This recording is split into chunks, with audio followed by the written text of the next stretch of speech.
Kasamang inilibing kahapon ang mga pangarap ng OFW na taga-Makilala na nasawi sa Malaysia. Ang hangad sanang mabigyan ng magandang buhay ang kaniyang pamilya ay nauwi sa kawalan matapos itong pumanaw sa hindi pa manlinaw na dahilan. Kahapon ay tuluyan ang inihatid sa huling hantungan sa Barangay Santo Niño, Makilala si Flora Micanias, ang overseas Filipino worker na nasawi sa Kota Kinabalu, Malaysia. Dinaluhan ng pamilya, kaanak at mga kababayan ang payak, ngunit madamdaming libing sa kanilang bayan.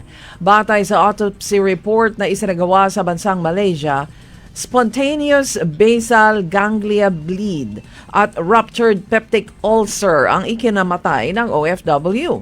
Ang spontaneous basal ganglia bleed ay biglaang pagdurugo sa loob ng utak, partikular sa bahagi ng tinatawag na basal ganglia, na responsable sa pagkontrol ng galaw at ilang mga mahalagang function ng katawan. Ayon sa kapwa OFW, ilang beses umanong nagreklamo ng matinding pananakit ng ulo si Flora Mi bago ito pumanaw habang ginagamot sa Queen Elizabeth Hospital. Labis ang pagdadalamhati ng pamilya na hindi man lang siya nakasama ng buhay sa Pasko.